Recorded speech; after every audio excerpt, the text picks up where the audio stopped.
You check the ingestion settings. Is my mic okay? Yep. Yeah, Mike's good. Mike is live. Yeah, we are live. There we are. I pull it up on YouTube Gaming. There he is. Get out. What up, everybody? stream? Hold on. What's up, everybody?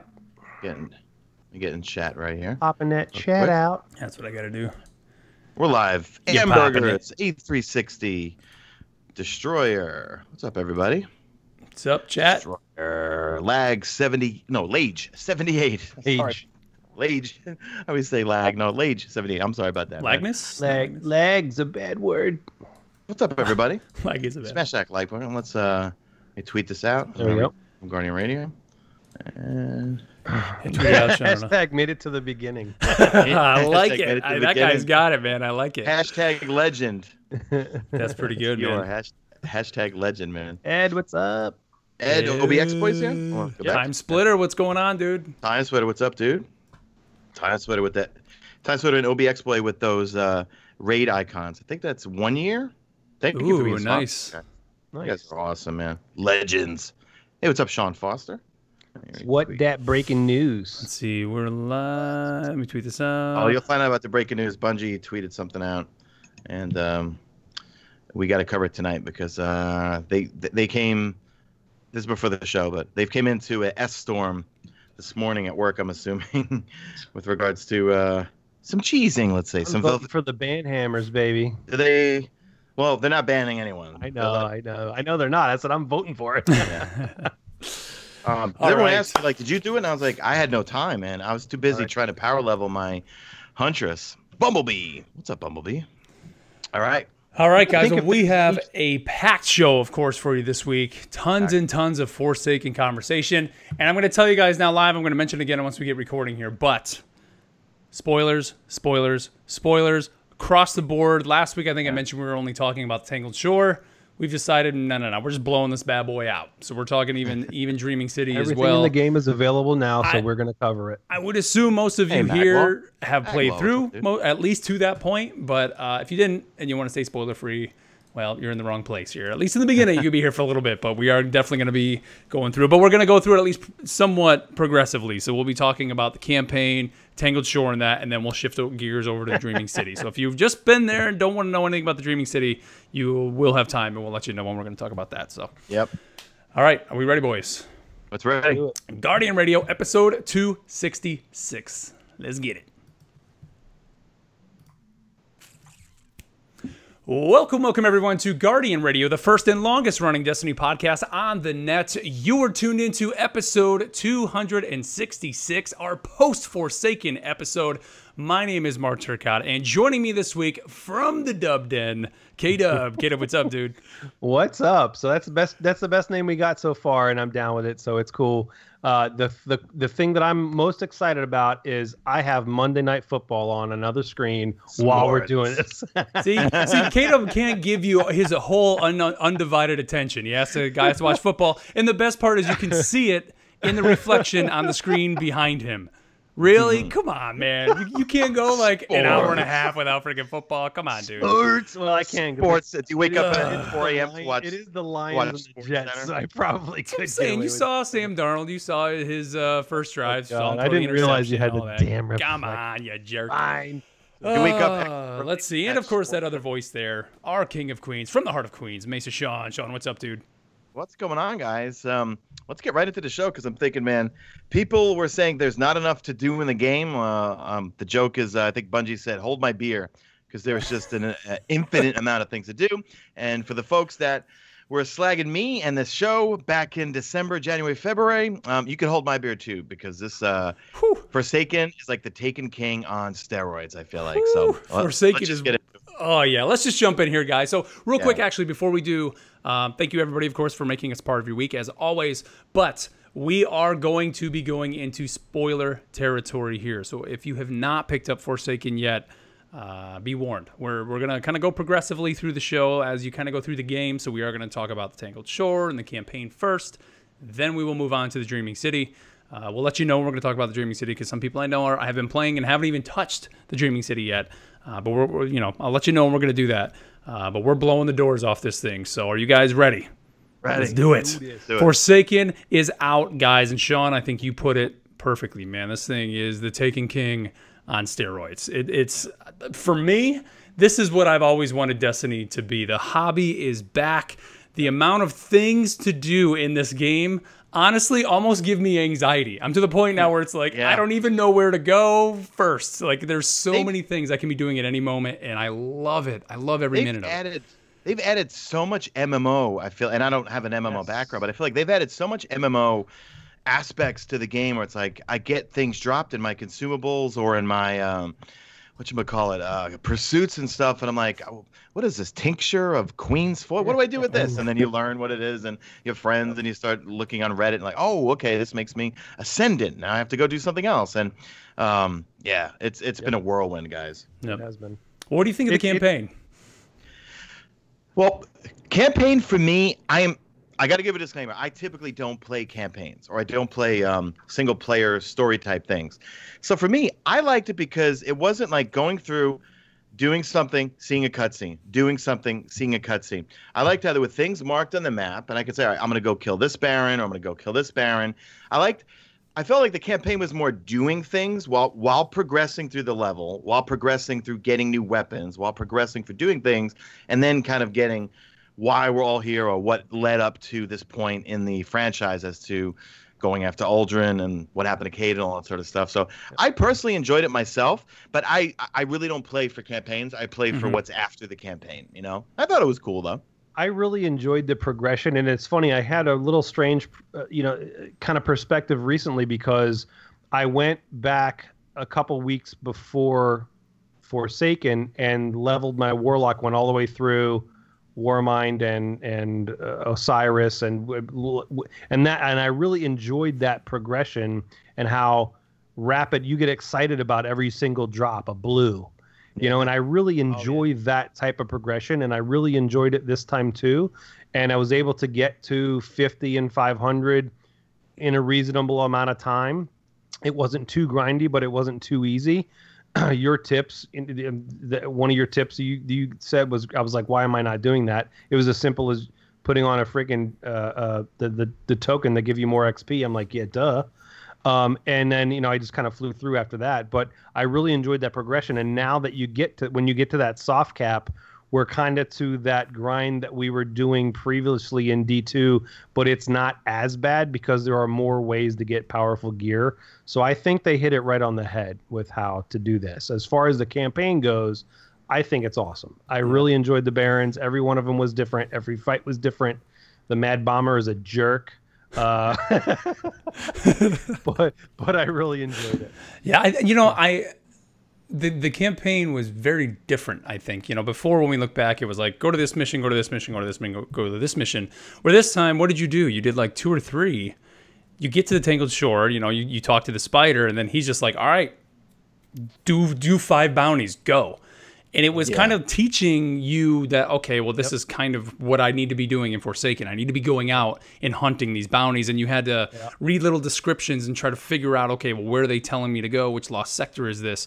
I love that. I thought that was great. And that's something that's going to become a part of your routine week in, week out now with Forsaken. That's the hobby part of Destiny Forsaken now. Is doing that. The one thing that I was kind of thinking, I forget who I was playing with then. It was either Khalif or Paris, our good buddy Paris from Gamertag Radio. And I was wondering, like, if you were a new player, if you were somebody that bought that Destiny collection and just jumped in, you got the boost in your character, you went to the Tangled Shore, you did 2 or 3 story missions, and then they're like, all right, the world is yours.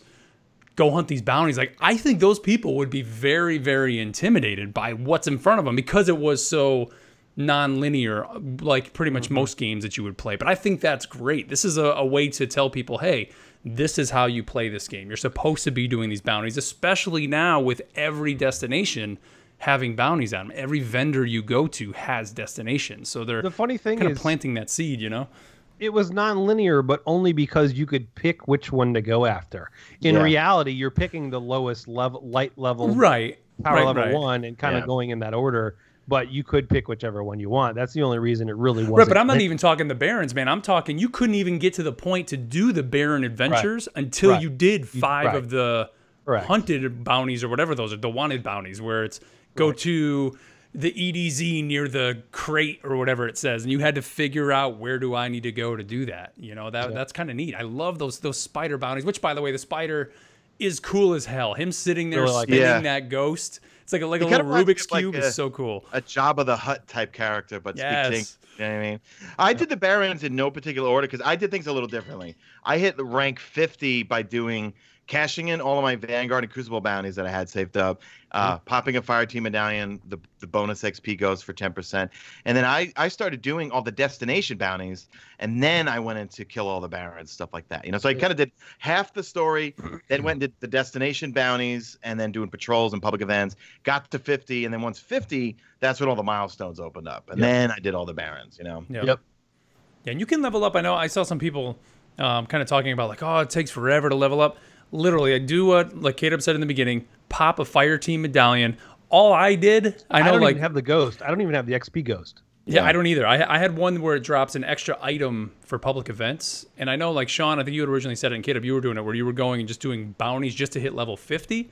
I hit level, I was like 501 and was only 48. Because all I did was I just went to the Tangled Shore, went to a public event, would grab one bounty right near there, which is usually like scavenge, you know. Well, you're saying bounty, you mean patrol. Patrol, I'm sorry. You know, 10 whatever from Fallen. Right. And usually the public event that was spawning in was the Fallen. You would do that event, you would get the gear, and then just move on to the next public event on the Tangled Shore. And within about 2.5 hours, I was over 500, hitting the soft cap. Which, soft cap, boys, 500? 500. Yeah. Yeah. I mean, hey, our debate, the constant debate here on the show, I think, Sean, you were saying, what, 405 or 410 at some point? No, I said 450, I said. Yeah. He said 450. I said 475 or 500. I wasn't sure. Yeah. But yeah, 500. 500 is where you're stuck. If you think back to it, it's pretty obvious. I mean, right. Yeah. But I think overall, what do you guys think of the end of the campaign? The fact that we hear our Guardian talk multiple times throughout the campain. Not a lot, though. Not a lot, no. But you hear the voice. That's not just the one line.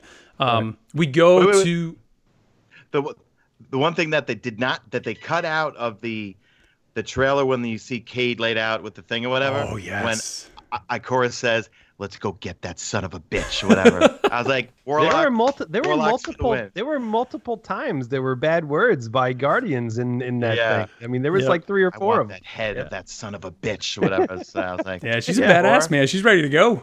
Ikora's ready to get some blood on her hands. You know? Yep. But at the end, you basically go and fight. I kept saying it looked like Mother Brain from Metroid. I don't even know what it is. It's like a giant meatball, that, right? It's a giant meatball that you fight at the end. But the end where we don't know. It was the pit of Sarlacc, man. What are you talking about? It was from Star Wars. It looked like both. Yeah, Sarlacc pit. Yeah. They just need to put Boba Fett's face on Aldrin. Yes, exactly. Just going in there. What do you guys think of them not letting us know who killed Aldrin? We killed him. The screen goes black. Oh, he did. He did. Did we? Did we? Oh yeah. Or did Petra? Absolutely. Us or Petra? I pulled the trigger, baby. I don't know, man. I think I'm on K-Dub's. I think we did it. Yeah. Yeah, for sure. No doubt. I hope we did it, but I don't know, man. I mean, when that scene came up, I'm sitting there thinking, like, are they going like the Mass Effect style where you get to choose, like it's a choose your own adventure? Like nobody would have seen that coming at all. If they're like, hey, it's you. If you choose to pull the trigger, right? There's something's going to change for you and your character. You're actually making a decision for your Guardian. One way to find out is now that there's this huge lore tab in the game, maybe one of the lore segments or something will actually explain what exactly happened at the final moments of Aldrin's death, you know? But overall, I think fighting the Barons, like you said, K-Dub, was super fun. Every single one was different. The Rider was cool as hell. The Mad Bomber was cool. The Trickster is neat, dropping the exotic engrams that blow up. Oh, God. What a troll. That's awesome. And I saw this exotic. I was like, I'm getting an exotic. Nope, they blow up. You know. He drops the heavy synths, and you can, if you look at him, you can see him just kind of flicker a little bit. But first time, of course, he gets you every time. See, I was always running up to him, letting them pop up and shoot him like we used to do back in the Prison of Elders, but you can just shoot them on the ground. Oh yeah. I didn't even realize till like the second or third time that I did that. I was like, oh, you can just go ahead and shoot them on the ground. You don't have to worry about them popping up. So. Yeah. And they all had some pretty sick dialogue too, I thought. Basically taunting you while you're in there. It was cool. So there were some great driving missions. You guys know I love vehicles, and going back to the old Bungie days with Halo and combined arms, I'm always saying I'd love to see come back. You had some, like I mentioned, the Rider. Is it the second to last mission, or maybe it's the last mission you're actually in the little tank thing that we were in the vanilla campaign? Tank, basically. Super cool, man. They really blew it out, I think, this time, and took it to the next level for sure. I know some people talking to Paris a little bit, he wasn't too keen on the ending itself. I don't know if it was the screen going to black or what, but he wants to see the blood. Yeah, he wants to see the he blood wants to see it. I want to see his brains get blown out. But right. I think the raid and kind of where we're heading with the Dreaming City is definitely going to push that a little bit forward. Yeah. What do you guys think of the systems now with in terms of loot? And I mean, we talked about the soft cap a little bit and being able to kind of hit that. How are your thoughts on the daily and the weekly challenges now being the path to the powerful gear? Go ahead, Sean. I love it because, well, it seems so mundane when you had a checklist and I was like, okay, I got this, this, this, and this, and then I'm done. And then what do I do for the rest of the week? I farm strikes and I farm materials. But the fact that you have specific daily and weekly challenges, the weekly challenges are 7 days, and then you've got 4-day you have daily challenges that then reset every 4 days, I think it is, based on when that challenge hits. So like the Gambit ones hit, I think, on Wednesday, so then Sunday was the reset for that. So you know what? They talked about making Destiny a hobby again. They're giving us a reason, especially for the hobbyists, to log in every day, because you'll see a daily challenge. It could be a heroic adventure. It could be a Crucible match. It could be a particular strike challenge or something like that. You know what I mean? So the fact that you log in and it has little icons showing you, hey, there's something here, that's making. And I've always said the best thing to do for Destiny 2 is take everything in the game and make it usable, right? Yep. Like when you have the Spider Wanted bounty once a week that gives you powerful gear. Did you guys do the Blood Cleaver? I haven't yet, no. Okay, that's it. Such cool mechanics and something. Right. Because I always said, to some of the folks when I went to Bungie, I was like, Lost Sectors, man, are amazing. But at the time, this is back for during Curse of Osiris, they're a little underutilized, and there's such a great space that they could do things with. So the fact that they're doing those, they made Lost Sectors harder. They're incorporating them into other activities. They're utilize all the different activities and make people. And Crucible, for me, I have never been enjoying Crucible as much as I have now. My KD went from a 1.20 to a 1.22 just in the last week alone. Nice. I love this new meta. I don't know what it is. Actually, you know what? It might be because I'm on PlayStation. So it's all new people who are not, they're It's true. There is, I've seen a lot of sub-20 people running around. Yeah. There's a lot of kindergartens out there for sure. A lot of kindergartens, and I'm just wasting people nonstop. But not just that, Sean. I think a lot of it is even other people just trying different weapon combinations. Like, I always talk about how I like when a new expansion comes out because it forces you to use really your highest powered gear, but it might be something out of your comfort zone. I mean, I ran probably 2 or 3 missions, or at least 2 or 3 of the Barons with a sniper in my kinetic slot, which I would never do that, but I was able to do it. I was using it. It was kind of forcing me to do it, to have the power, and I loved it. It was a fun experience. That's what I've loved so far about the weapon slot changes. It's just great. Well, I was just gonna say real quick, it lends the way that they've done this, it lends itself to being able to play different play styles. You're not locked into having to play a certain gun in a certain meta. You can play to your play style and find the right loadout that will help you be successful in the Crucible. And I mean, I even went and I was like, you know what, I'm gonna go into competitive for a minute. And I played one competitive match, and I was the top kill getter, and just because I knew how to play that game mode, and it was countdown, and you had to go, disarm the bombs and whatnot. And literally, I know with countdown, I play striker and I do lightning grenades. You cannot disarm my bomb with a lightning grenade on it. I'm sorry. I got 2 times. I got triple kills just throwing a friggin' lightning grenade on a bomb and they're trying to defuse it.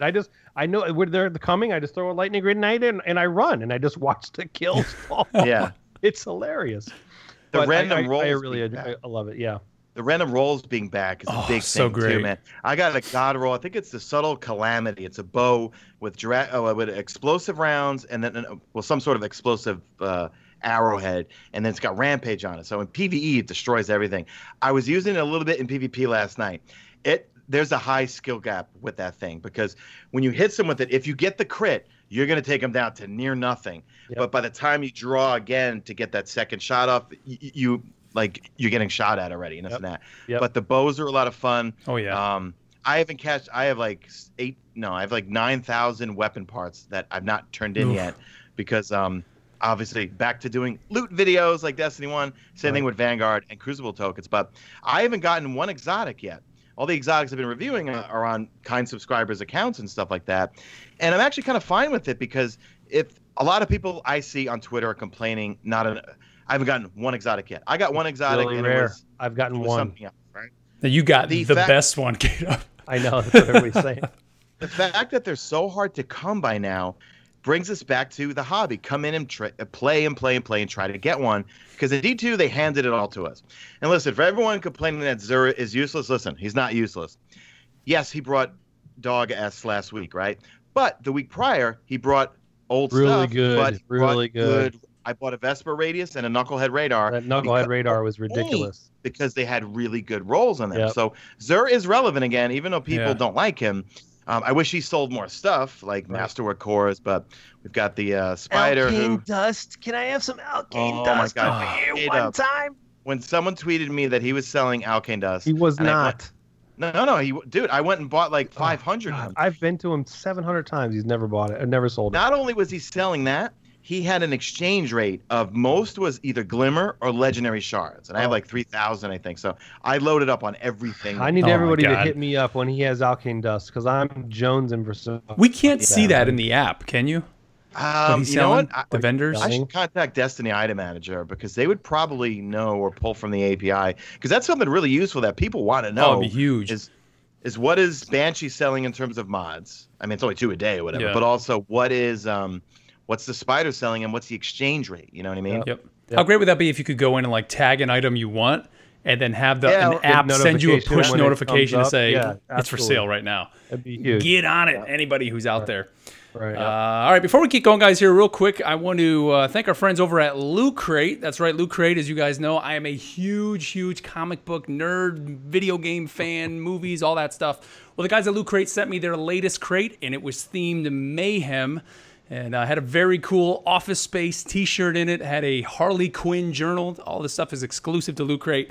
And the best thing about it was it also had a Rick and Morty exclusive figure in there that had Morty with a gun and this giant, like, actually almost looked like the final boss of Forsaken coming through a portal. So the thing was very cool. And if you're not familiar with Loot Crate is a monthly subscription box delivered direct to your door and with exclusive pop culture collectibles, apparel, and gear. Loot Crate curates and designs everything themselves, so everything is exclusive to their crates.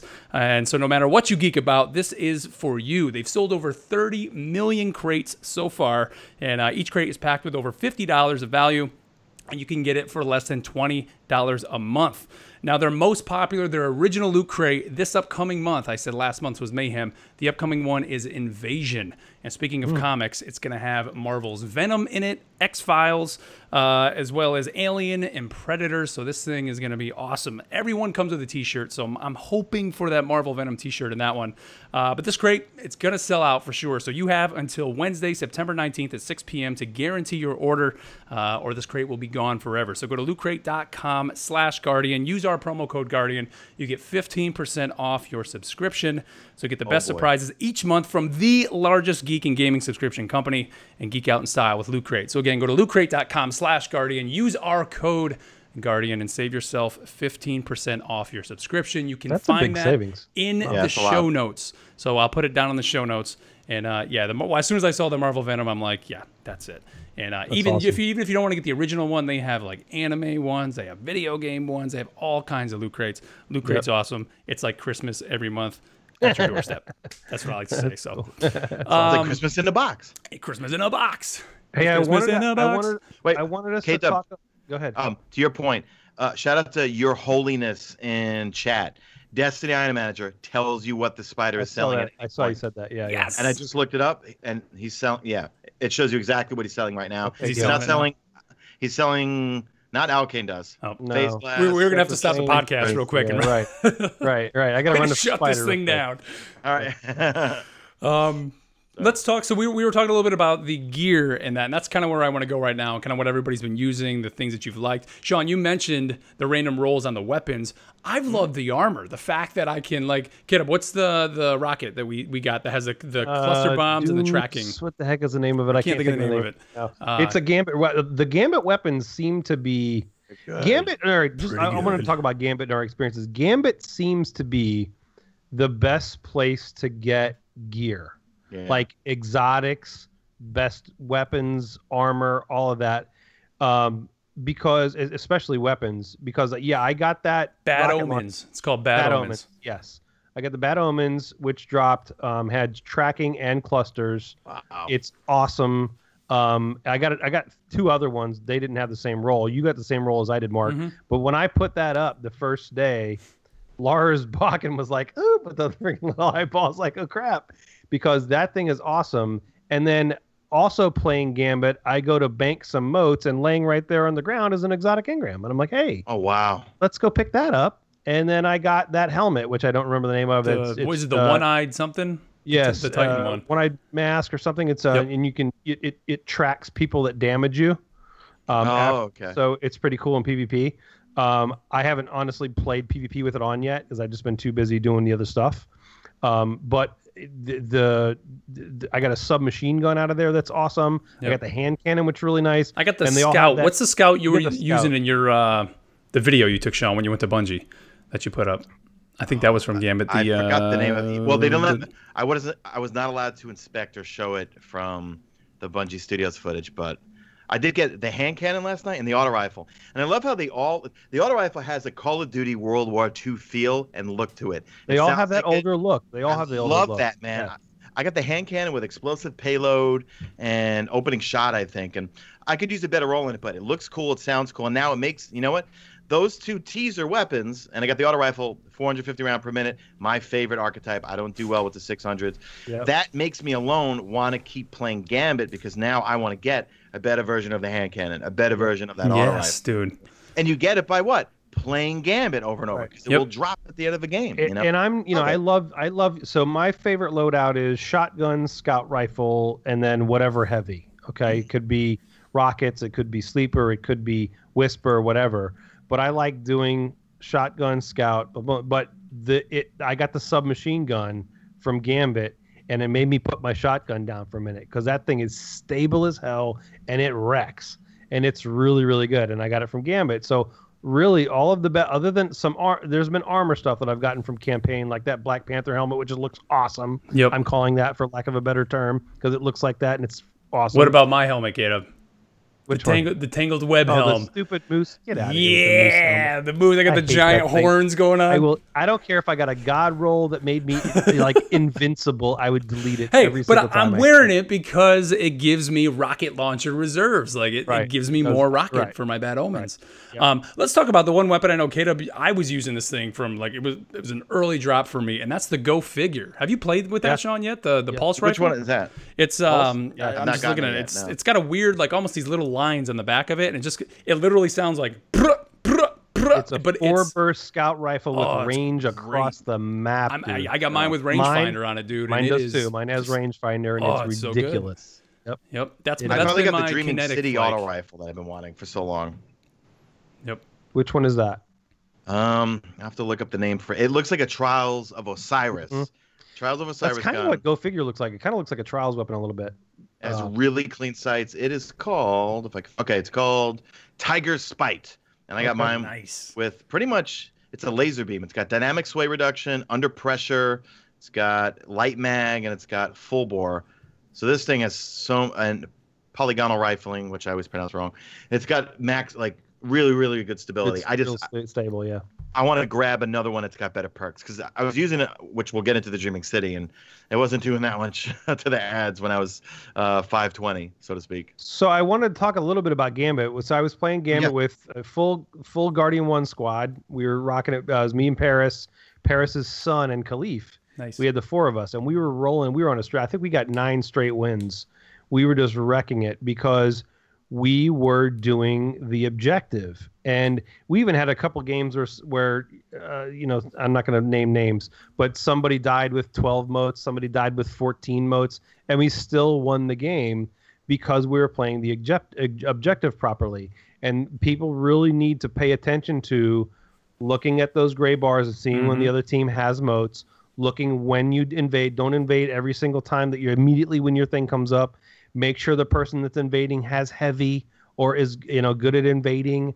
There's different tactics to make sure that you do to be successful in that game, because by no means were the four of us the best PvP players on the planet, but we were wrecking face in Gambit because we were playing the objective properly, banking motes, getting the medium blockers and invading, 2 medium blockers and invading at the same time with heavy, calling out who's doing what, different things. If you have a team in that and you coordinate, you will win in Gambit, and it's awesome. So much fun. Solo Gambit for me has been the opposite. It's been so a nightmare tough. solo. It's very tough. One is I either run into a team. I'm always running into teams. Yep. Or two, I run into a team where my team, all they want to do is PvP, right? Yep. They're invading every 2 seconds when objectively there's no point to invade. Right. All you're doing is give them a 10 motes, seconds. man. 10 You know what I mean? timer. Like we got motes to make, and I'm literally the only one collecting motes over there, And then I start giving up because I'm like, they called in a primeval. We have 30 motes. There's no way that we're gonna win this game. Sleeper Simulant is really annoying, but I still have a good time with it. It's still fun, but it is a game meant to be played with at least, It is a I would say, team game. 2 and a fire team. Solo, Yeah. it's kind of a pain. In fact, I do better in PvP, regular Crucible, which is weird because I thought Gambit, I'm not touching a Crucible anymore. Gambit's PvE and PvP. Crucible, I am destroying people with it. I don't know, with that new time to kill and the new weapon slot system, I am destroying people. Gambit, I get my ass handed to me every single game. Yeah, my issue with Gambit, Sean, I think is that I've had mixed success. I've won some, I've lost some, but it's more I just get too stressed playing solo because you can't rely on your team. It's like, is this guy going to go through the portal? Or it's like, you know what? They're over there. Let me go through the portal. And then out of nowhere, a guy jumps through and he had 12 motes and he's dead in 2 seconds. And it's like, dude, you just completely wasted our invasion. Like, I will say the one strategy that worked for me solo queuing in Gambit is I jump to where the bank is, where you can still, if you have a long range weapon like a scout or something, you can still shoot the enemies. And I just stay there at the bank and kill things and make motes drop and let them go pick them all up. Because when they go pick up motes, they then go, man, I have all these motes. Great. Let them do that and pick them up and bank them. I'm going to turn around and start shooting the other. I just start killing things. So and then next thing you know, they automatically go have all these motes. They're going to bank them. I'm there at the bank. I can then take the heavy. And then I can go invade. So it makes the other people that you're playing with play the objective because you're handing them motes everywhere. So that's the only thing that I will say as solo queue that worked for me was just giving everybody else the motes and being the invader sitting by the heavy. I kind of do the same thing, but Graviton Lance is my favorite gun for Gambit. Graviton's good. Yeah. I could literally sit far. And I just... It's like wave clears, basically, man. Every time doing I get damage a kill, across the board, it's doing damage to the surrounding ads because the ads like to clump up. 2, I'm getting my team and myself nonstop supers because I have masterwork. And then 3, when I have to PvP, that's my go-to gun. Yes, I know scrub gun or whatever, but that's my go-to gun because I know I'll get at least 3 kills if I go in and invade with them. But you know what weapon's been great? I mean, I mentioned that Go Figure, Kid, with the range. That's what I've been going to when I invade. Like if I don't have a super, because you can actually stand back and pick those guys, and it's like a 3-tap. They're down. I mean, it's almost. It doesn't have the. I don't want to say is it auto aim of the vigilance, where vigilance you can be very kind of all over. But if you hit those shots with that Go Figure, it's 3 shots they're down. And especially with you being overpowered and shielded as the invader, you can take them down quick. So that's what I've been trying to go in with that thing, man. I got one other question. Have you guys tried Ace of Spades yet? Have you done the invading or the kill the invader with the hand cannons yet? Nope. I'm on that part of it. I got 3 kills last night. Midnight Coup is really good for that, by the way. I use for me, I'm a Crimson guy because anytime I try to use Better Devils or Midnight Coup, I have no aim whatsoever. Crimson is for some reason I'm so used to using it in PvE E so much because I need that crit so I don't have to reload because I hate the reload on it, that I'm used to aiming for the head with it. Whereas when I try to use Better Devils or Midnight Coup to get a headshot, it's just just. What you need? What 5, right, for that 5. step? Yep. Yeah, and it has to be invaders. It has to be invaders. The reason that the way that the quest reads is incorrect. It says something about invading, but it's invaders. You have to kill invaders with it, 5 of them. Yeah. Crazy. I mean, my pro tip to people is be patient. If you're solo, just stay away from your other team, and they're going to come to you. You know what I mean? You'll see them coming and this and that. If you're with a team, just have your teammates let you kill them. I mean, kill the invader. Let them spot them for you. But what I found is as soon as the invader comes in, I get away from my teammates because I know they're going to see me alone. My other teammates, they're going to be bunched up. They're going to see me alone, like, all right, I'm going to get this dude. Whereas I'm sitting there waiting for him. You know what I mean? Yeah. To take him down. And Crimson will take him down.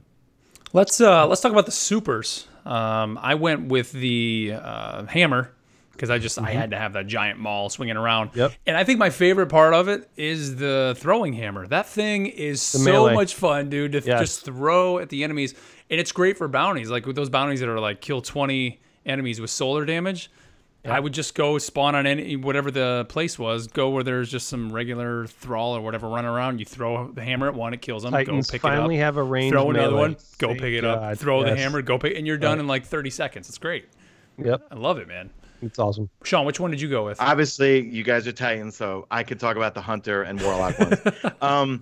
The explosive Nova Bomb one, so much fun. Yeah. I was using it in PvP because you can teleport right past someone, and you're kind of hard to see too when they teleport you. But for PvE purposes, when you hold down L2, R2 I think you just make the blast radius bigger. That's a lot of fun.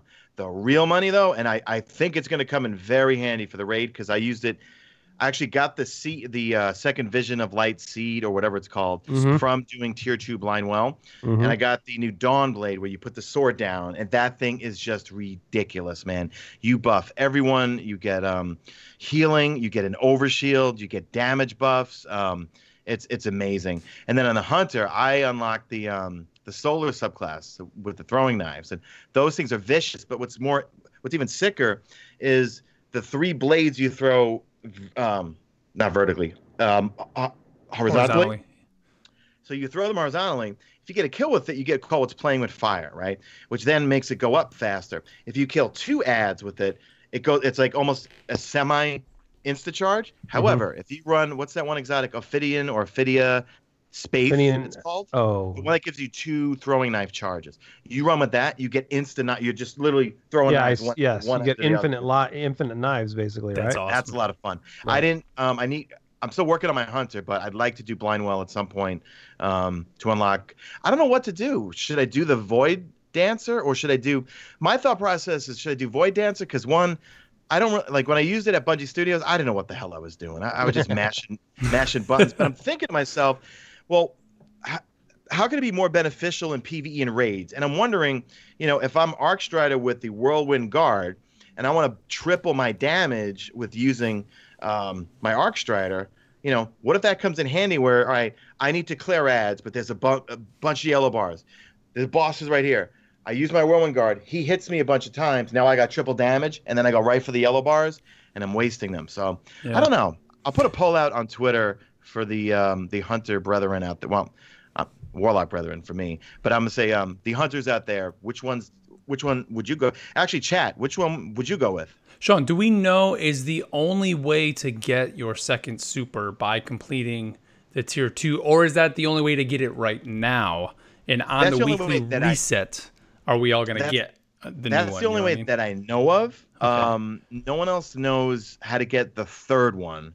I haven't seen anywhere else plugged or anywhere. Because I was wondering that. My thought was when they said it was going to be, not everybody's going to get it right away. I just assumed, like, okay, well, maybe on the weekly reset, everybody's just going to get another Spark of Light to drop. And then so it'll take 3 weeks for you to basically unlock all 3. And then I saw everybody saying, hey, beat Tier 2, and you can get that Spark of Light.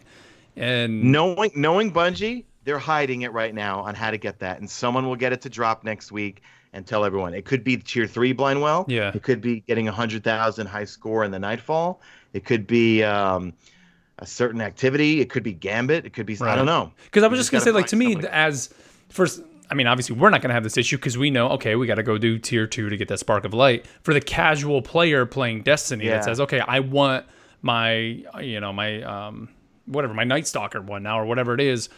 They may not know how to do it. Like, what do I got to do? And I don't have a team of people to go into the blind. Well, hell, they may not even make it to the Dreaming City or make it there once and be like, I'm done, but I want to use this new subclass.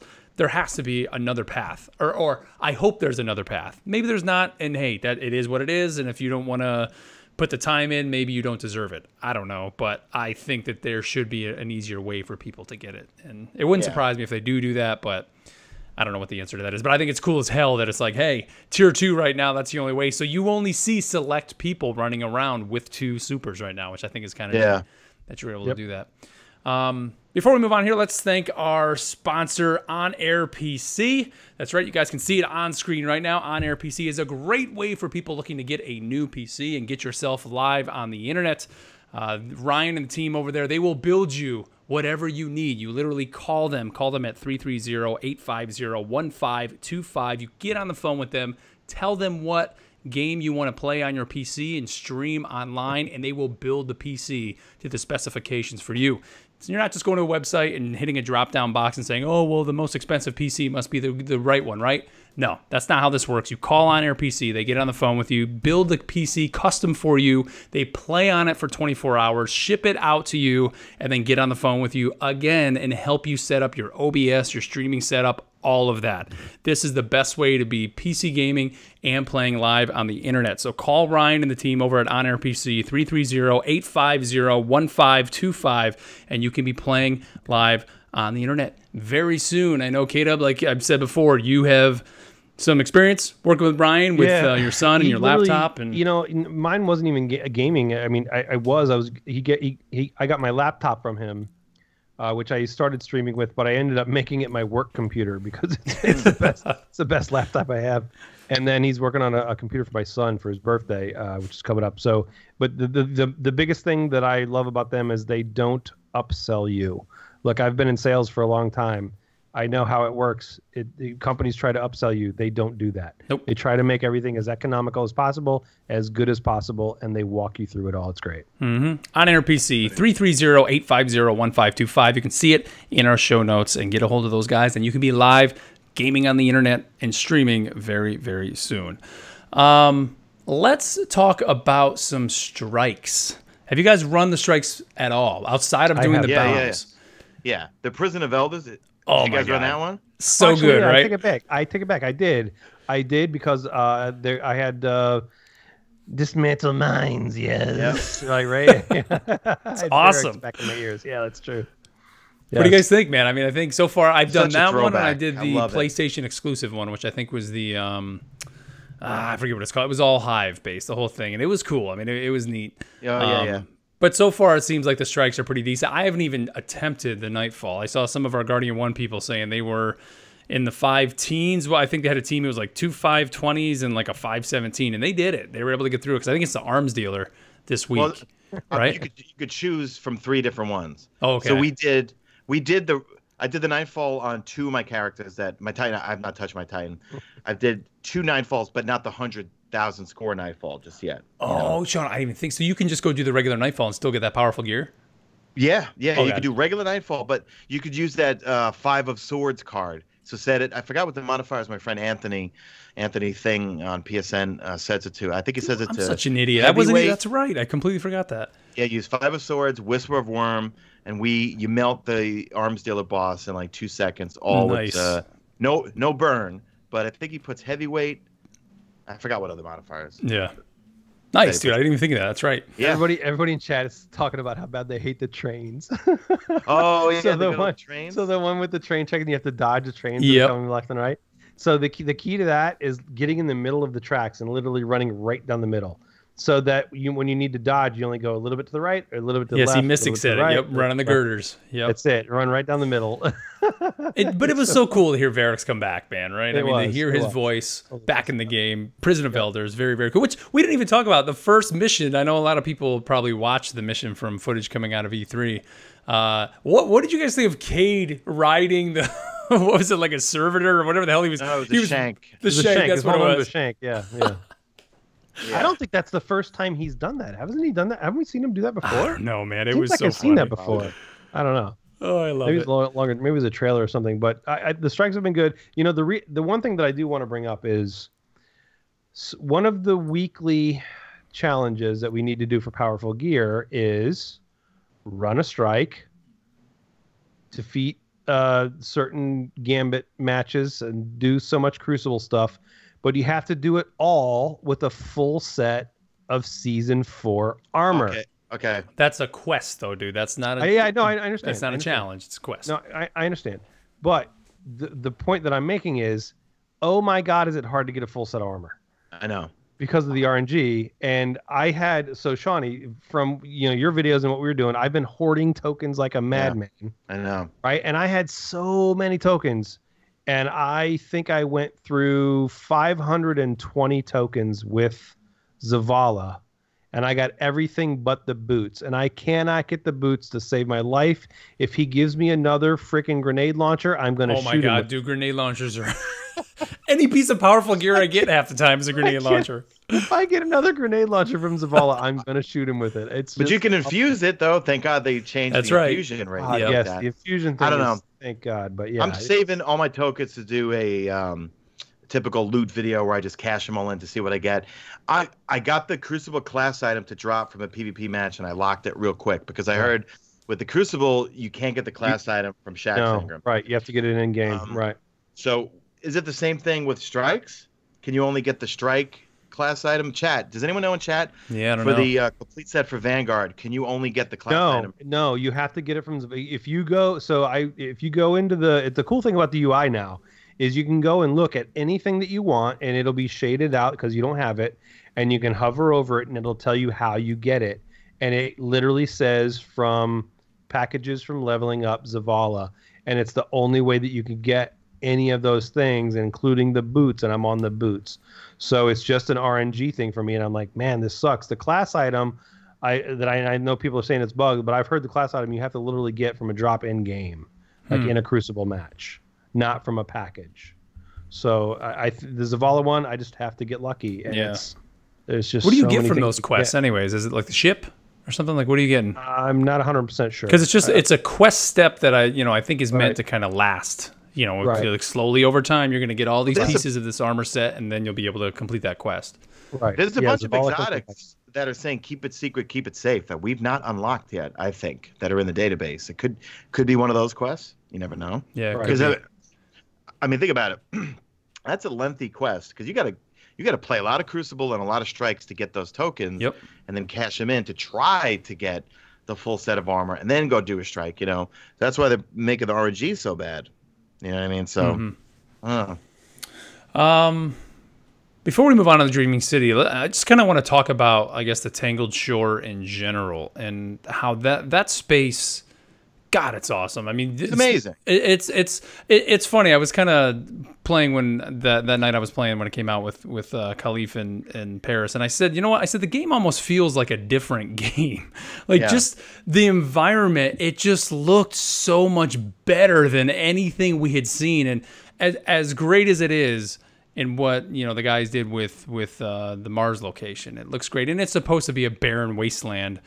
But man, the Tangled Shore just takes it to the next level. The amount of detail that is in that space, the skybox is ridiculous. The different environments that are in it, it's huge, Sean. I mean, when you first come out of it, you're in this giant desert, and then you go down in where you get to the spider, and it's just such a cool location. I mean, because they plug so much the Dreaming City that's the destination, that's the end game content. I love the Tangled Shore. Yeah, I mean, I can farm it. around that thing because you've got your whole Cabal area, then you've got your Hive area. Then, of course, we got to talk about the dance party lost sector. It's so funny, dude. You go how hysterical. The Paul McCartney song playing, and the banjo. That was awesome. That was literally laugh out loud. I was cracking up. We were running that. We were running that with Paris, I think, right? I think we were streaming that day with Paris, and I was cracking up. That was so funny. And that was the first time I was actually able to go in. I mean, it was even funnier the night before when we first discovered it, and everything was just with the skull and red bar. We would run as fast as you can to get by that first little guard and just jump through before you just got murdered inside there to see anything that you could find. It's super cool. They just did an amazing job, knocked it out of the park. And I think that was one of the best parts of kind of the campaign side, is because they have you jumping between these barrens, you spend a lot of time on the Tangled Shore and you get to see every single piece of it. And it's just great. It's a fantastic space. All right, anything else on, I guess, the Tangled Shore? Oh, let's talk about the Scorn. What do you guys think about fighting this, or just fighting this enemy? I mean, I love how they just dematerialize into the blue and you hear that sound, and they really are a different enemy. They're not just a reskin. They have different crit spots. They drop those two, whatever those things are. The one shoots the flames, and the other one is just a pain in the ass and pulls you towards it. And it is annoying as hell. And they're mutated undead fallen, so they they have some resemblance to the fallen, but they act different, they sound different, they look different, they have different abilities. Some of them the Screebs are annoying when you're low power, and then the Screebs will come up. They're worse than any cursed thrall. Those little blue sons of guns are brutal. And the funny thing is, it's hard to get their crit spot. You have to literally aim above them. Because of how the hitbox works. It's kind of like, if you remember with our favorite gun, Mida, has a little triangle, right? Or the little point, the little like this, right? For where you're aiming. And you didn't want to use the bottom of that. You wanted to put it on their head like a hat to properly get a headshot. And it's similar to that on those Screebs, is you literally need to aim a little above them to hit that crit shot. It's not easy. And if you're missing and they're running at you, and then you got 3 of them coming, you're like, shit. And you're getting out of there and trying to jump. And when they blow up, it's powerful. And man, when you got those and you got those torch guys coming at you too. Well, that's what you mentioned, the crit spot, dude. I love those, the Screebs or whatever they're called. You got to shoot above them. Down by their knee. You have the guys with the big swinging chain lantern thing. You got to blow that thing up. And then even the guys with the shields are a pain in the ass, because unlike the Cabal with the shields, you can at least basically knock them back. Those guys, you got to really hit them hard. They're like Wonder Woman reflecting bullets, man. They're like, ping, ping, ping. You can hear them too. You hear the bullets, ping, ping, ping, hitting the shields. It's so funny. Then I love, like I said, I love just the effects where it's like, like they kind of like turn into a ghost basically, and you can follow them, and then they pop back up, and oh, it's great. I love it. Really good. All right, let's talk about the Dreaming City. So for those of you that don't want to hear anything about the Dreaming City, now is your time to, step away maybe. But Dreaming City, oh my God. Like this location is absolutely incredible. I mean, we talked about the Tangled Shore looking amazing. This just is leagues beyond. And honestly, it's the complete polar opposite of the Tangled Shore. The Tangled Shore looks just dark and gritty and looks amazing. The first time you go to the Dreaming City, it is like stunningly gorgeous. The skybox is amazing, and that original area they put you on, you have like this blue mist that's just kind of sitting on the ground, and it's. Man, I mean, what do you guys think of this location? My jaw was on the floor the first time I was there. The first time I went in there, I go in, and immediately there's a public event right there. I'm like, oh, let's go check this out. And there's nobody else there. And here I am, dead. Here I am trying to solo this public event. Oh, it was just so funny. Dude, just trying to get through the door. First time I got there, you got to go through the big, massive door. I just kept getting murdered over and over and over again. Yeah, they make everything hit really hard, but yeah, it is the ultimate end game content that's a full destination. So rather than saying, here's end game activities, here's a full destination with more secrets than you can't even imagine. And how cool is it when you want to pick up a troll? It's not a beacon, it's a Queen's Awoken guard who's standing there giving you the patrol. Did you guys see that? No, I haven't done it yet, man. I haven't even done a patrol yet. No. You pick up a patrol, it's not a beacon. It's one of the Queen's guards with the little helmet. I've seen them standing there. Wow, no, I didn't even notice that. And then she has the patrol for you and stuff like that. There's so many hidden areas. We did this Ascendant thing where you got to activate a consumable, and you go in this area, and then you become Ascendant, and then there are these things you got to take down, and there's just a million things. And Petra's there with daily bounties, weekly bounties. Petra's there with daily, weekly bounties. There's new chests to open up. There's new all sorts of stuff. The Blind Well. Blind Well is cool as hell, man. Listen, I loved Escalation Protocol. My opinion, Blindwell is more fun than Escalation Protocol. I agree with that. I agree. It's a little Sean, I straightforward. completely agree. It's a little more straightforward. If you're not familiar with it, folks, basically it's like the Blindwell is in different waves, and you make it to the final boss, right? So each wave you have to go to a bubble, and you have to hold down that bubble while it deposits light, basically. And then when you move on, then you go to the next bubble, and then finally you go back to the beginning, and you fight 2 bosses. But one of the mechanics that they threw in is this thing called Harmony. So you will see these ads or big yellow bars that have a shield. They're immune to anything. Then you'll see another one that's glowing.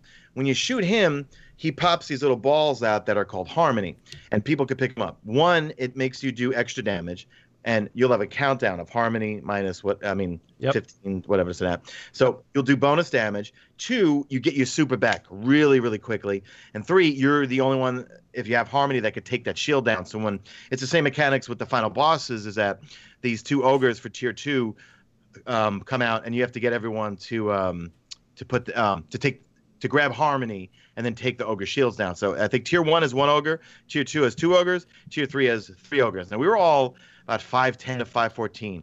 We farmed tier 2 over and over and over, because as you're getting the chest, you're getting dark fragments like materials. Really, we didn't see too much loot. I saw drops just from killing ads. I got shotgun here, auto rifle here, just from killing ads. Like you said, I love the fact that they got really rid of the whole engram thing where something drops, you don't have to go back to the Cryptarch to find out what it is. You just get it. Shows what it is right there. That's how my exotic was. I saw that exotic engram when I was playing Gambit, and I went to grab it thinking I was going to get an exotic engram, and nope, boop, the one I masked just popped up, and I was like, okay, cool. I got a Jade Rabbit that way. I mean, it was great because it was like a 514, but I'm like, what is a Jade Rabbit? I'm like, oh, great. Yeah. Jade Rabbit's good though, man. I infused it. It's gone. Yeah. Too slow for me. But also, so right now it's like 1 ogre, 2 ogres, 3 ogres for tier 1, 2, and 3. I imagine at the weekly reset those will change to be different bosses or something like that, or maybe have some sort of different mechanic to those. You know, the thing that we haven't talked about that we don't know is how's it going to evolve? I think it's going to evolve probably different bosses, and it's right. The Dreaming City. It's got to be more than that. It's got to be more than they said in numerous Game Informer interviews that the Dreaming City will evolve and change. Did they say on a 3-week cycle? So this week I've seen somebody mention a 3-week cycle, Sean. So I think that's somewhere that's coming out. I don't know where that's exactly coming from, but I'm almost wondering, like the Ascendant Challenge you mentioned earlier, the way that works, you get that tincture of Queen's Foil, and you basically have to fight through a lost sector. Once you beat the lost sector, you pop this thing, and you see a portal that opens. You jump through the portal. It brings you to the Ascendant Realm, which is basically, think of Stranger Things when they go, what do they call it? The Underneath or whatever it's called. You go where everything's dark and just. And I think you actually went there in the campaign. When you go to the Dreaming City, you go to the Ascendant Realm. When you fight, which one is the Mindbender? I think it is. Yeah, you end up eventually going there in the campaign, but that's where this challenge is. My guess is every week that Ascendant Challenge is going to be in at least a different lost sector. So like now it's in the one right in the beginning when you spawn in. The Ascendant Challenge next week is going to be go somewhere else. You got to go fight another thing, and that's where you're going to have to pop this tincture, which I think is cool. So every week, that's yet another video, Sean, that people are going to be putting out there. Everybody's going to be searching for is, where do you pop the tincture of Queen's Foil this week? Where do I go to complete this challenge? That's really neat that they're doing that. But then in terms of the location, what's going to change? Are we, like right now, you go to the right underneath the door, and that's kind of how you get to Petra. Is that whole space, literally the geometry of that space, is that going to change at reset? That's kind of how they pitched it, right? Is that going to be a thing? They said, I think, over time, so I don't know if it's every week or every 3. I could have sworn I read somewhere, and maybe chat, you can enlighten us. Is it every 3 weeks? I don't know. Oh, so you're saying every, like a full 3 weeks, then it's going to switch. Full 3 weeks, then it will change. See, I was thinking it was every week it was going to switch on like a 3-week cycle. So it's like 1, 2, 3, 1, 2, 3. It's just But yeah, it's amazing. I think the music is awesome. The ads hit hard. So some people in chat were talking about tier 3 and stuff. Tier 3 Blindwell is easy, making it up to the final bosses. We would never have enough time or DPS to take them down fast enough. But I will say the new Warlock, we had 2 Warlocks with the Well of Radiance going on each plate. And you want to talk about, because we were the ones that kept grabbing Harmony. And we had literally, I took a screenshot and tweeted out, we had like 7 swords planted on the ground with just huge Well of Radiance going on. So it's fun. Dreaming City, I think, is Is it both destinations are absolutely amazing. And you know what? I like the fact that there's only one landing zone in the Dreaming City because it makes you have to go and explore. You know what I mean? They did that on purpose. Not, you know what I mean? If they would have put it in multiple places, because it's huge, you know? Yeah. If they would have put it in multiple places, everyone just, I'll go here, then I go here.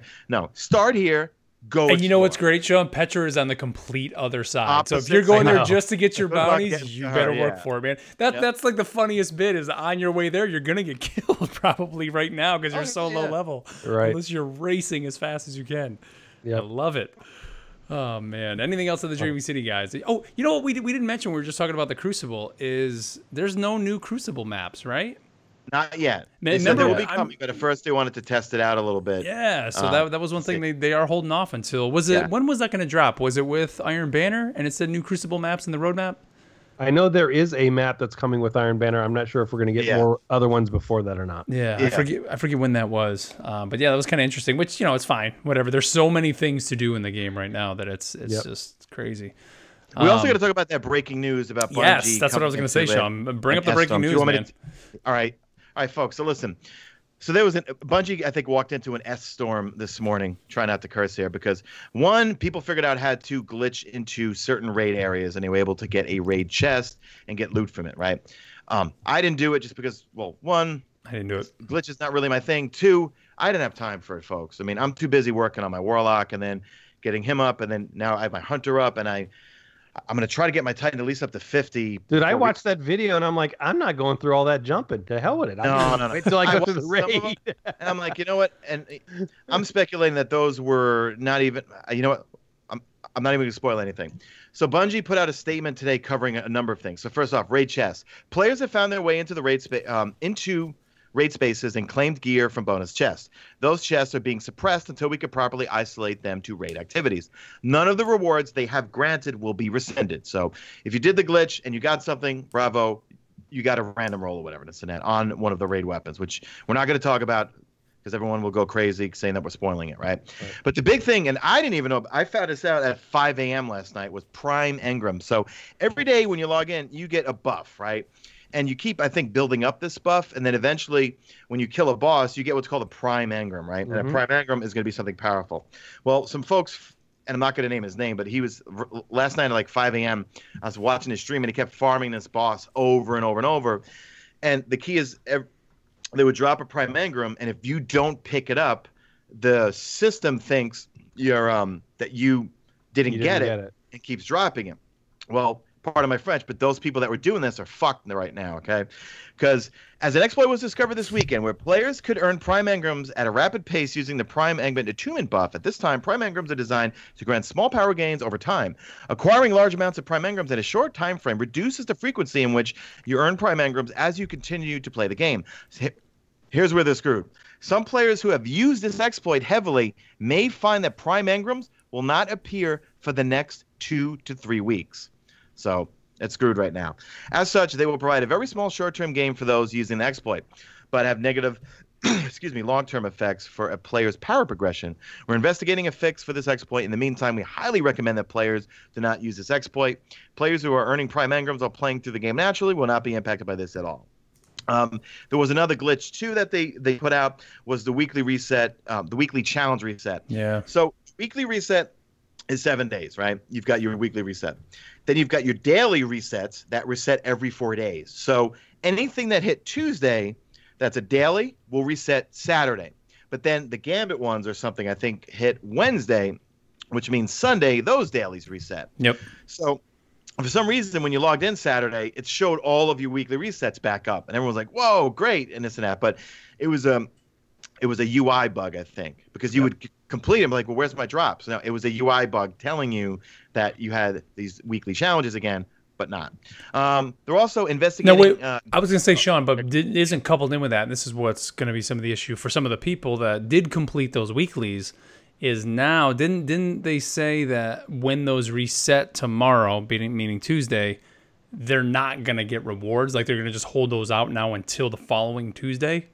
All right, let me read this statement here. So, Yeah, read it. players who completed challenges after the faulty reset on Saturday were not given powerful rewards and will not receive a proper challenge reset on Tuesday for these activities. Right. We're investigating the cause of this issue. So, Tuesday, people might be screwed. I don't think I did them. I think no. You know what? On my Warlock, I think someone told me right away that it's bugged, and I just didn't bother with it, and it started my Hunter, and just started working on my Hunter. Yeah. So I should be okay for tomorrow, I think. So I know for some of those people who were going for Worlds first and going for all that, like banking on this Tuesday to get a whole nother set of weeklies that they can work towards, when they dropped Saturday, they went ahead and just did it, got 500s to drop, didn't get powerful gear, and now on Tuesday, they're not going to reset. They're going to have to wait. So that kind of sucks, right? I mean, which unfortunately, that's kind of out of Bungie's hands. It was just whatever the situation was. I mean, it is what it is, unfortunately. Well, it's either they're going to get the gear they got it Saturday, or they're going to get it this Tuesday. Yeah, but when it dropped Saturday, it was dropping at 500 for those people. Ooh. Because the UI bug was saying that they did it, but it wasn't actually dropping the powerful gear. So that's the thing. It's like they completed it, didn't get powerful gear, and now this Tuesday, it's not going to reset. So now they have to wait. So the raid is going to come out Friday, and they're going to basically be out a whole round of powerful gear. I'm in the good then, because as soon as I think I started my Warlock, I tweeted out, I was with friends. Shout out to Rocco and Son of Krypton, and they were like, "No, dude, it's a bug. You don't really have those challenges." And I said, "All right, you know what? Screw it. I'm going to go make my Hunter. Well, not make my Hunter. I'm going to start my Hunter and start her progression through the story, and just left the Warlock behind just to do the daily reset challenges." Okay, good to know on that one. Yeah. So. Yep. Yeah. Gambit suspension issue. So and I got actually not a nasty, but I got a warning from Gambit or something like that saying because we were flying. Well, we were flying. Okay, it doesn't let you leave the Gambit match after, like when the right. What's the deal with that? It's not just Gambit. It strikes. It's everything. It's pissing me off. Real quick story. We were trying to get a 4-person team, fire team, to go play Gambit, and I had me and Paris and his son, and we were needing a fourth, and I hit up a few people in our clan, and everybody was busy, and we didn't have a fourth, and then just as we go and drop in, Khalif came on, so we were like, "Ka, let's get Ka. You know what? Let's just back out, and we'll get Ka." We couldn't back out. Oh, yeah. We could not back out of the match, and it's fine, no big deal. We got him in chat, and we were talking to him, and we went ahead and played the match, but we literally could not back out to go pick up our fourth fire team. Man. Yeah. Because I got the warning message because I thought I backed out when we went back to orbit, and I went to go get some food, and I came back and we were flying in. I'm like, I'm not playing another game match. So I logged out. When I logged back in, I got a warning saying, hey, something, whatever, if you have connection issues, blah, blah. So Gambit suspension issues. We are currently investigating an issue where players are being suspended in error from Gambit due to disconnections. Until resolved, players may encounter 15-minute suspensions when disconnecting from Gambit matches. We are currently investigating server-side changes to matchmaking for this activity to mitigate the issue. Additional information will be provided when available. And then, are you fighting Atheon, or are you trying to leave a Gambit match? Yeah, basically, yeah. Pull out the land. The last thing that the issue is the masterwork cheese, basically. So when you hit legend rank, you can go in and buy that the trust hand cannon, and then for 5, I think, and then you break it down for 7 masterwork cores or something like that. So masterwork core economy, we've just made a server-side fix to correct an issue that was compromising the economy for masterwork cores. Until a permanent solution can be deployed, once players reach legend rank in Gambit Infamy, they will only be able to acquire the trust hand cannon once. And that's it for those breaking news. But those are all big things, especially the fact with the raid chest, with that weekly reset, and the prime engrams. I feel bad for anyone that was doing the exploit because you're not going to get a prime engram probably for the next 3 weeks, you know? Mm-hmm. The funny thing is, I'm not so hurt about the raid chest, because in watching that, as I watched that video to see, what they had to go through. That was ridiculous. The fact that anybody even found it is ridiculous. Yeah. I mean, it's such a nightmare to even get there. The jumping, you have to use swords, it's crazy even to get there. So I can't even believe anybody found it, number one, but I guess I can because of the community. The way this community is, we found everything. Yeah. But I was like, I don't even want to go do it. Even if I know how to do it, it's such a pain in the butt. So I wasn't so hurt about that one. The Prime Engram thing, you're getting what's coming to you. Yeah. Agreed, man. I mean, like, even all the people, because, man, my Twitter, and I had a few snowflakes that were getting pretty upset with me. And actually, maybe 2 or 3 or whatever. But I was getting, my Twitter timeline yesterday was nonstop people tweeting me pictures of weapons from the raid, or screenshots or videos of them exploring the inside of the raid. Okay. Yeah, right. First off, who cares? 2, how do people have this time to go do that? I mean, if you want to do the raid, you need to be leveling up and doing all the activities and doing the daily challenges to get your power level up. So why are you wasting your time this? And 2, it's I don't know. No, that was 3, I think. But yeah. So I mean, like, my timeline got filled with all that stuff yesterday, and everyone, did you see this? Like, I felt like tweeting, yes, I've seen it already. Yep. I don't care. Stop sending me that stuff. You know what I mean? And you know what? You know what kind of sucks? I mean, you got to feel bad for the raid team at Bungie. You know that something like this happens. Yeah. And those guys, you know, were just begging, especially because, I mean, a little bit of news here before we really get to the news bits. Our World's First this year are literally getting a wrestling belt with their names engraved on it. So cool. And this is the first time they're doing something like this. You have the Korean players now involved in the game too, now that it's on PC over there. And something like this happens. It sucks. You know, I mean, that's part of the best part of Raid Day is seeing all these things for the first time. And it just kind of got, you know, this little rain on the parade with something like this happening. But it's unfortunate, and I'm sure the raid race will still be very interesting this Friday. Yep. It will. Who knows, you know, where it's going to all play out. But real quick here, before we move on to some quick news bits and wrap the show up, let's thank our final sponsor here, and that's GamerGoo. You've heard us talking about these guys here on the show before. And GamerGoo, boys, this is the thing you put on your hands to stop you from sweating. Get that nasty, disgusting controller. You can get this GamerGoo. You put it on your hands. You go in it. They got cinnamon, orange, and peppermint. It smells great. And I said it last week. You put the stuff on your hands. It dries. You can touch your phone. I'm a guy. I actually had somebody tweet at me saying, like, use a Vino or whatever it was. Your phone doesn't get greasy from using the stuff either. So you don't really feel it on your hands, but you have great grip on your controller. You're not sweating in those sweaty Gambit matches. The raid, I'm sure people are going to be sweating, wanting to throw their controller. This stuff works great, guys. Go to gamergoo.com, use promo code Guardian, get 10% off. You can get a free trial of this stuff.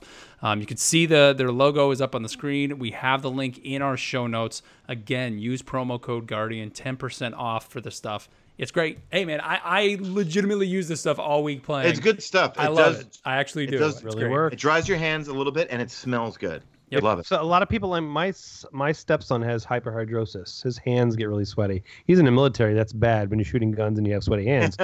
This stuff really does help. It works. It really does. It's cool.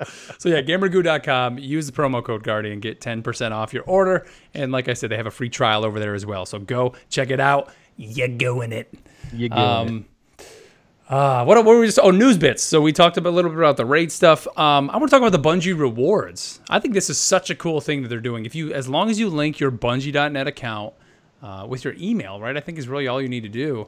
I don't even know about this. Tell me about it. In game, basically, you link it to either your PSN, your Blizz account, or your Xbox Live account. Triumphs in game start earning you things outside of the game. So right now, you can get. If you beat and made it to the Dreaming City, if you beat the campaign in Forsaken, you can get the Forsaken soundtrack, which also, Sean, you're going to love this, includes 2 tracks from the Whisper quest, which are not on the album. So you can actually get those tracks, so you can be bumping them in your car or whatever. You get a coupon. They did the thing where like they did with the T-shirt with the Triumphs with the 777,000 whatever to buy the tracks, and if you have the coupon, then it's free. You can get it. It's super cool. They've never done this before. I love it. So who knows what else is, who knows? It could be like defeat this quest and you get this shirt that shows you. I mean, imagine if like the Whisper quest had a T-shirt specifically set to it.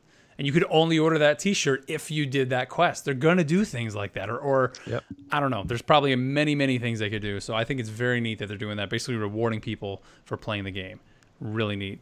Other news-wise, we talked about the raid. I think that's it. Is there anything else news that kind of came out over the week? I mean, Caleb, you did the rundown here for the reset schedule. Sean kind of explained that as we were just going through that. So I think we're pretty much set there. No, we're good. Overall thoughts on Forsaken, guys. It's just so much to do, man. I mean, like, literally, it's fun, man. I've been playing a lot, and today was the first time I even jumped into Blind Well. It was the first time, and we went through phase 1. It was fun. We had a blast, and we just and that was literally the first time I have not hardly even spent much time in the Dreaming City. I did it to explore, look around, check things out, see Petra. And I didn't even go to the Blind Well till today. There is just so much to do. It's amazing with the different. I love how the powerful gear is on the director in different spots and different things, and you know what you need to do, the dailies and the weeklies, and it's just awesome. I just love the way that they're doing it. I love that they've made it where the planetary materials are again a huge thing, but you don't have to go do the running around on those planets to pick up materials like we did in D1. Mm-hmm. You can go buy them from Spider. If you've been playing and you have Glimmer and you have legendary gear, shards or whatever he's using to buy those, you can at least go buy them. If that wasn't available, that would suck. And he is. So it rotates, and I kind of wish it was just always all of it there, because I've been jonesing for Alkane Dust and I never go to him when he has it for some reason.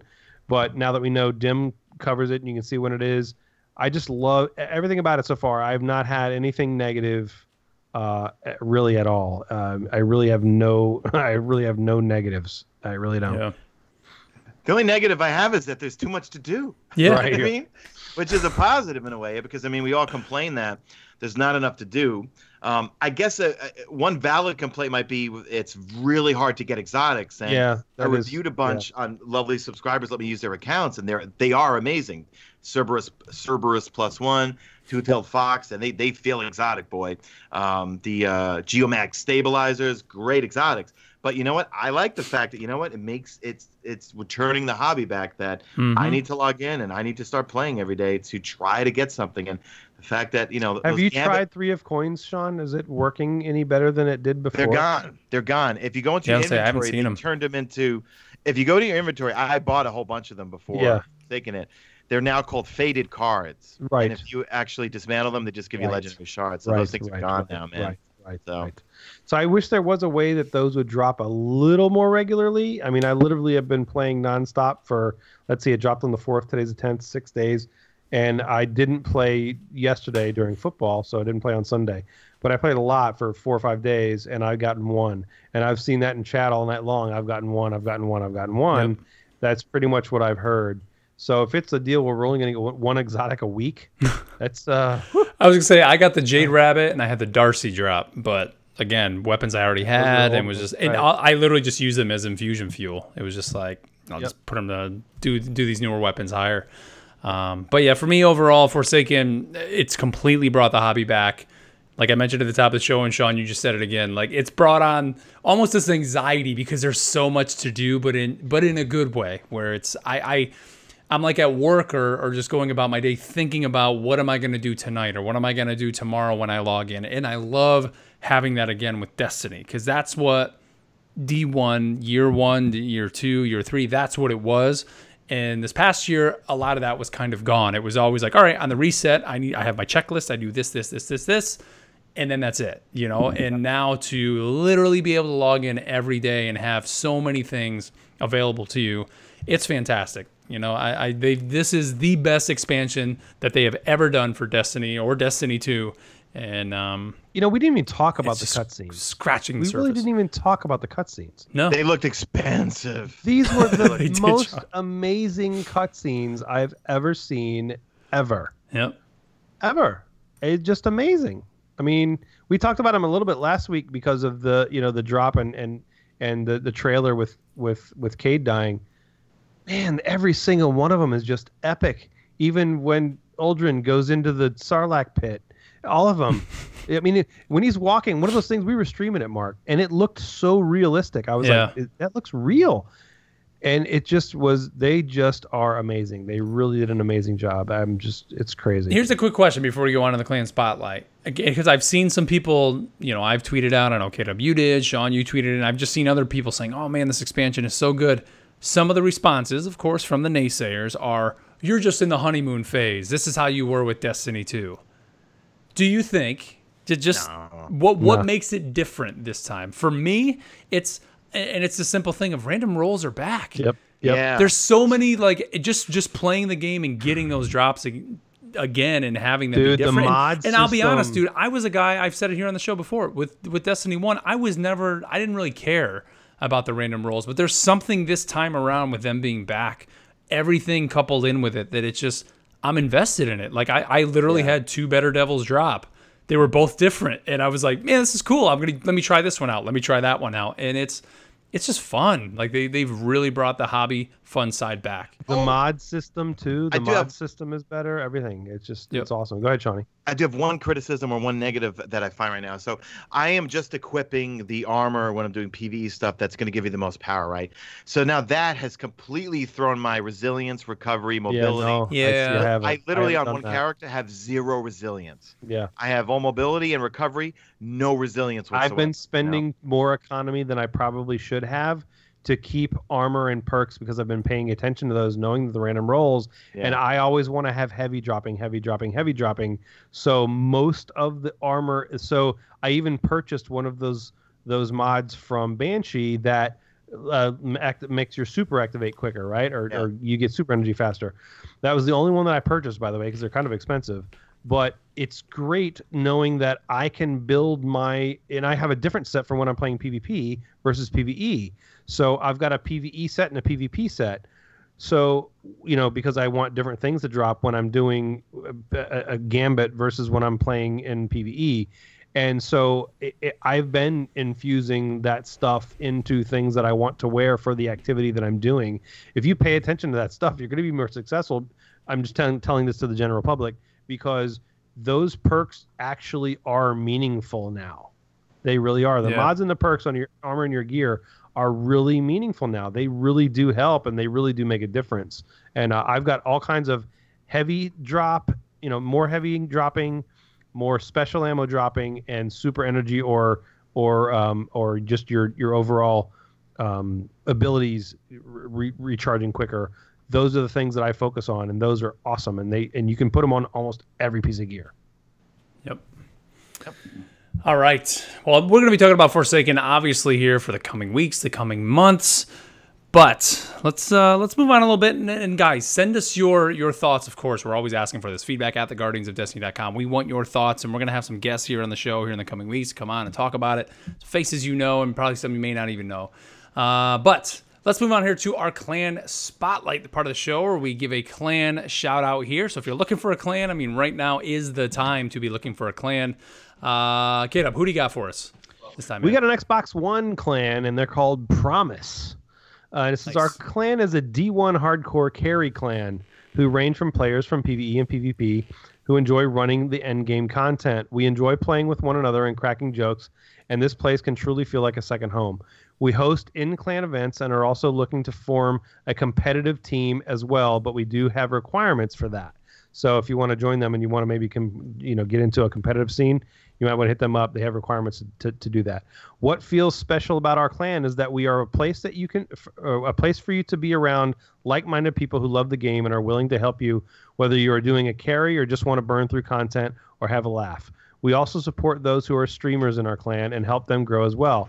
We have at the moment around 30 members. We are US-based but accept anyone. So if you're from the UK, feel free to request an invite. We also ask that you would be at least 16 or older and that you join our Discord. We usually have around 7 to 12 members on every day. With the launch of Forsaken, that number will increase. The contact, if you wish for a tryout, because they want you to come in there and try out, because I think these guys are pretty good, and they sound like they're pretty experienced in PvE and PvP. But on Xbox, it's Praedyth and No Creations, and I'm going to spell those. Praedyth is Praedyth. No Creations is No Creations with a Z at the end. So that's it. But hit those guys up on Xbox if you're looking for an experienced clan that does carries and sound like they're pretty good in PvE and PvP. Hit them up. Yeah, and again, if you want your clan to be spotlighted here on the show, head over to our website. You'll see where it says clans. Click it there. There's a form for you to fill out, or you can find it in the show notes for the podcast. But let's move on here to our final segment, guys. We got 2 quick emails we're going to go through that we call Messages from the City. Don't forget you can email us feedback at theguardiansofdestiny.com. And the first email comes to us from Mike Sa, or Mike TSA. I'm sure it's Sa. I think it is TSA. Yeah. No, TSA. Okay. It's the first 3 letters of his last name. Aha. He says, hey, Guardian Radio. Hope you are having a blast playing Forsaken. Big thanks for staying informative and positive throughout D2. So with the random rolls, Year 2 armor makes everything Year 1 just an entry for your Collections tab. And looking at my mismatched Guardian, I thought how much better would it be if that ornament slot could be added on all Year 2 gear and accept appearances from other gear of the slight type in our collections. The transmog system in World of Warcraft comes to mind. You can wear your strongest weapons and armor, but look how you want from what you have collected.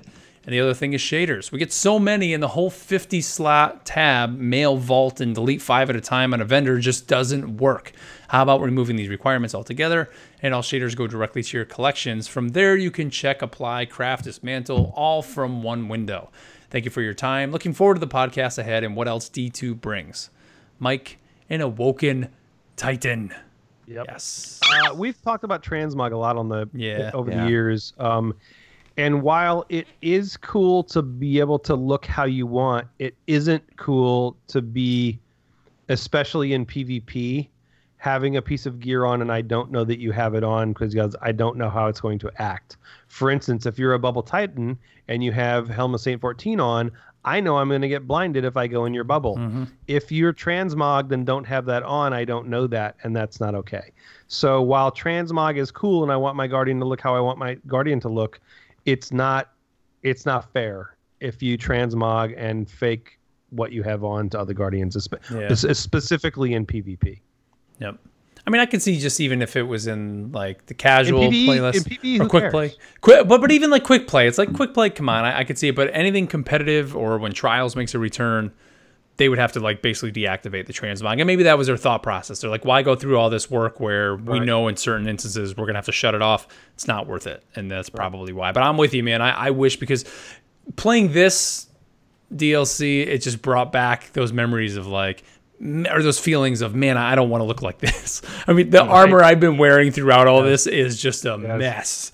Yes. You know, it's. I wish we could look how we wanted to look, because for me, the fashion show is definitely there when it comes to my Titan for sure. But hey, it is what it is. Let's see. Next one comes to us, and this is our final one here from Viper Jock in 1977, and he says, "What's up, guys? First, I wanted to say that overall, I am loving Forsaken. While I'm not getting into spoiler territory here, I did want to briefly mention that the loss of Cade 6 hit me harder than I thought it would. I feel as though Bungie really did their best to give him a proper send-off. The cinematic work in the first mission was the best we have seen thus far.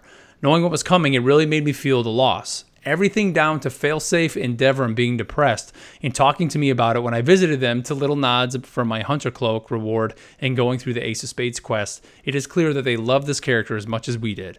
We are all feeling it right now. I was at first concerned about him or them giving away his death at E3, but even knowing about it before and hasn't made it any easier. Love the show, and thanks all that you do. Viper Jock on the PS4, Hunter without a Vanguard." I like that. I agree. I think they handled it great. I mean, he made that nod to Failsafe. Today was the first time I went to talk to Failsafe because I was doing the the Ikora weekly bounty, has you do 20 bounties, and that was the first time I went to Failsafe. And she mentions it. She's like, "Oh, I heard about your friend," and whatever she says. And I was like, man, like that's cool that they acknowledge, these characters acknowledge his death in game. Yeah. Yep. It is weird though that some of the strikes still have his voice though. They do, yeah. And because in trying to get my Vanguard boots, I've been running strikes to get those tokens, and yeah, you're right. And one of the ones was the one where you have to go meet Cade. You have to go, and I was like, God, this is weird, man. Yeah. Well, how good of a job did Nathan Fillion do of imitating Cade 6? Doing the voiceover. Oh, you mean Nolan North, yeah. In imitating Cade. He did guys, I'm on 2 hours sleep. Good did job. I just say how did Nathan Fillion? You did. He did an amazing job, Sean. He did such a great job. He sounded Nathan just Fillion like himself. Plays Nathan Fillion really good. Nolan Droid, man. I never knew. I mean, I do a lot of weird voices too, and I could do impressions, but how he could do that high pitched voice for the Ghost, and then literally. it's not even so much that he can imitate the voice; it's those Cade 6 mannerisms that he nailed to it. I mean, once or twice you saw him drop out as you heard a little Nolan in there, but for the most part, man, he nailed it, man. Yeah, somebody just in the chat said 8 out of 10. I would agree with that. I think 8 out of 10 is about right. Yeah. Yep. I think they handled it well, and it definitely hit the feels a little bit. The way seeing an Exo show emotion, because that in itself even was tough. He's just like an android, right? They can't really put those human expressions, which actually almost makes it a little bit easier, because if it was a human face, you still kind of always have that uncanny valley where it really looks fake, or it looks like a video game. But just the way that he was, I mean, they just did a fantastic job. The way his eyes kind of flickered and then just. Sean, somebody just pointed out that Fillion did an excellent job as Nathan Drake, by the way. Oh, God. remember Guys, the fan I'm film, on sleep and literally... the fan film that they just did, where he actually played Nathan Drake. That's great. As soon as the show ends, it's 11 p.m. I got to go straight to ShopRite because I have nothing to eat in this refrigerator, and I have to stream the weekly reset tomorrow. I got to do videos tomorrow night. So hey, remember everybody? I remember I called it that 3 weeks after Forsaken drops, Sean will be sick. But I've been popping vitamin He's working C. on that. Vitamin right C, now. Sean, keep on it. I've been popping vitamin C every day, and I did a real nasty, good. I mean, nasty good Muay Thai workout Saturday afternoon, I think, and baked myself in the sauna for a good 20 minutes. Man, did some chest, did some tries. So I'm gonna try to work out when I can, but right now it's just. I think now, actually, you know what?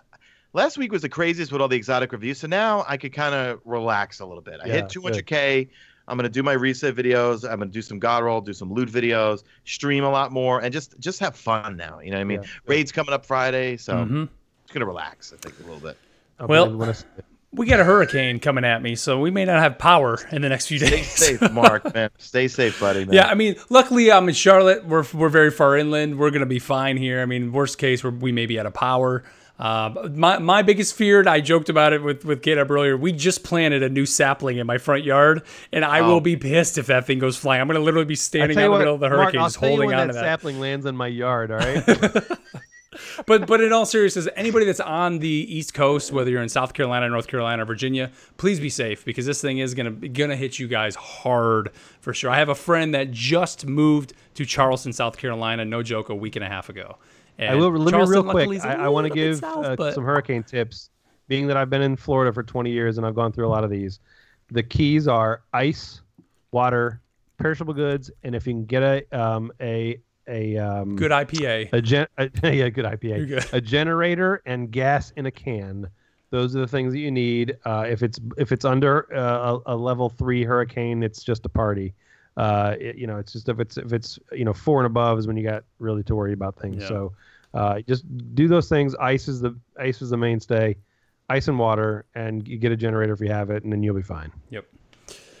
So, all right. Well, guys, good luck out there if any of you are able to tackle the raid, because who knows what the light level for this or the power level is going to be for this thing. But we'll dive in as much as we can next week. I don't know how much. I mean, I would think if anybody, Sean's going to be the one that is going to have a shot at least of hopefully getting into that thing.